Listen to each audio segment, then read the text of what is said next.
Ce trophée qui se dresse majestueusement dans les locaux de la Fédération sénégalaise de football est remporté par la sélection nationale de beach soccer en 2016 lors de la dernière Coupe d'Afrique de cette discipline qui s'est tenue au Nigeria.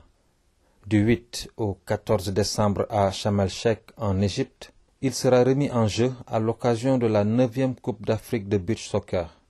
Le Sénégal, quadruple champion d'Afrique de beach soccer, entend conserver son titre et cela est très bien possible selon Ibrahima Ndiaye alias Chita, manager général du beach soccer sénégalais. Si vous avez envie de revenir à ce trophée-là, je suis certain que vous êtes en mesure de le faire et c'est ce que nous allons prouver. Ce n'est pas seulement des mots, hein. Et il faut le prouver aussi sur le terrain, mais ce que nous sommes en train de voir sur le terrain. Et comme il suit pendant un mois, je crois que vraiment, s'ils font ce qu'ils doivent faire au Caire, je pense qu'ils peuvent revenir ici avec le trophée. Il faut marquer maintenant.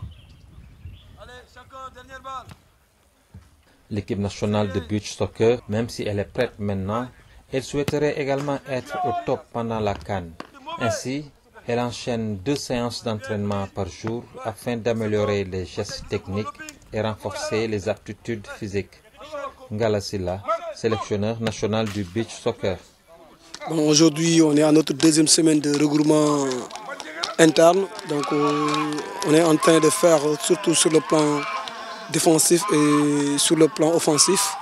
Donc cette semaine, on a beaucoup insisté sur le plan offensif et défensif. Donc du coup, la première semaine du regroupement interne, on a beaucoup insisté sur la puissance, vitesse, parce que vous savez, et ensuite travailler sur l'explosivité. Donc là-bas, c'est le travail trop basé sur les matinées, sur le plan physique, et l'après-midi, on a beaucoup insisté sur le plan tactique. Donc cette 2e semaine aussi, on est en train de travailler les blocs, que ce soit sur le plan offensif que sur le plan défensif. Parce qu'aujourd'hui, il y a les gens qui habitent à Golf, d'autres habitent à Yeumbeul, les gens viennent d'horizons divers. Ça ne sert à rien quand on fait un regroupement externe. Là, même si c'est un mois, tout le travail va insister sur l'aspect de la coordination, les aspects technico-tactiques. Mais là, quand on rentre en regroupement, là, on peut poster les gosses parce qu'il y a la plus de récupération. Aujourd'hui, je maîtrise mes jours. Je sais quel est l'état d'esprit de l'équipe. Si on est ensemble, je sais qui est qui. Je sais. Donc aujourd'hui, avec toi, Abdallah, je peux dire que je passe la nuit avec les joueurs pendant 5 jours. Après, on se connaît.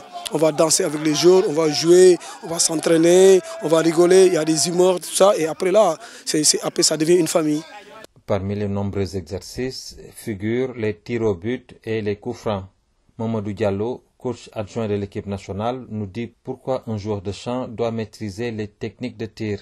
Pour moi, c'est très important pour un joueur de champ, même pour le beach soccer, parce qu'il faut toujours tirer, parce que si tu ne tires pas, tu ne marques pas. Et nous, on a l'habitude, on ne tire pas beaucoup. Franchement, si tu fais des séances d'entraînement, chaque séance d'entraînement, chaque jour, essaye de tirer 40 ou 50 fois. Donc dans un match, au moins il peut tirer minimum 10 fois. Et donc pour tirer, c'est très important. Chaque moment, tu peux tirer. Les joueurs ne jouent à présent que pour la gagne, à l'image du vice-capitaine Babacar Fall. Pour lui, le Sénégal doit aller au prochain mondial et pour y accéder, il faudra au moins être finaliste à la prochaine CAN. Si vous avez regardé, c'est une nouvelle génération avec 2 jeunes garçons. Donc il y a l'ambiance, il y a l'esprit du groupe. Les nouveaux ont déjà passé dans d'autres présélections de cette équipe-là. C'est pourquoi l'intégration se fait bien ici. L'objectif pour le Sénégal, c'est chaque jour le même, c'est d'aller en Coupe du Monde. Premier objectif, pourquoi pas être champion encore. On travaille bien.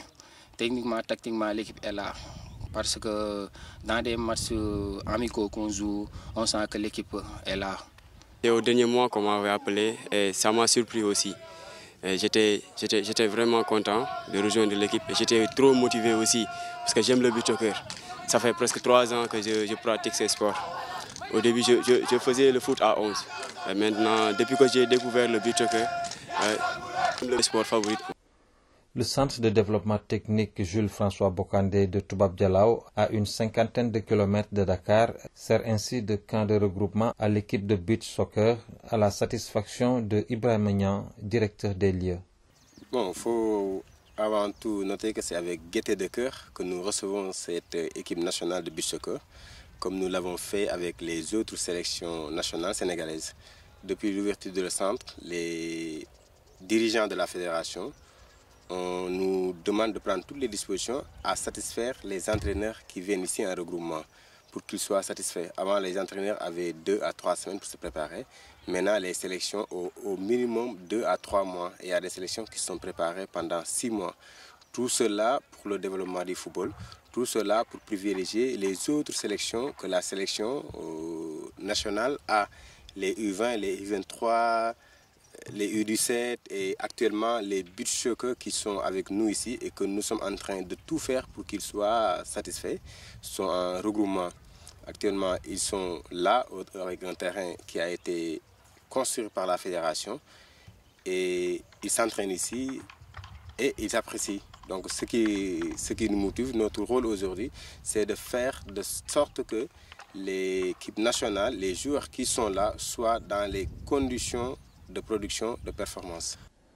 Le sportif a besoin d'une bonne alimentation pour faire de bonnes performances. Et la Fédération sénégalaise de football n'a pas lésiné sur les moyens pour une bonne restauration dans ce centre.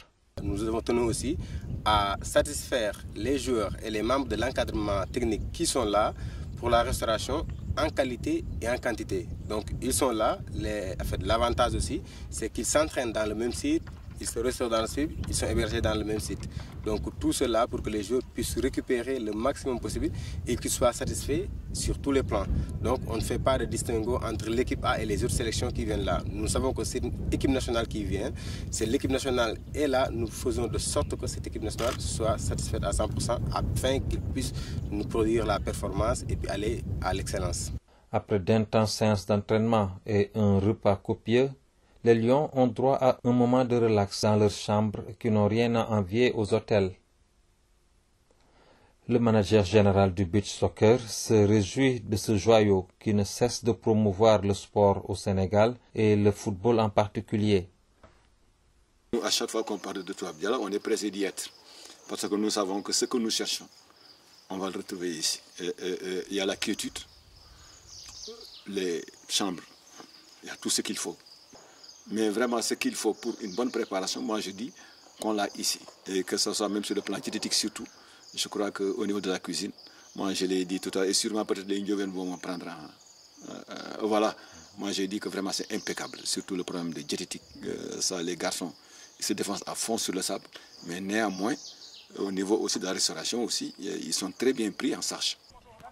La balle est donc dans le camp des joueurs qui doivent boucler leur stage de préparation à Toubab Dialaw avant d'aller défendre leur titre en Égypte.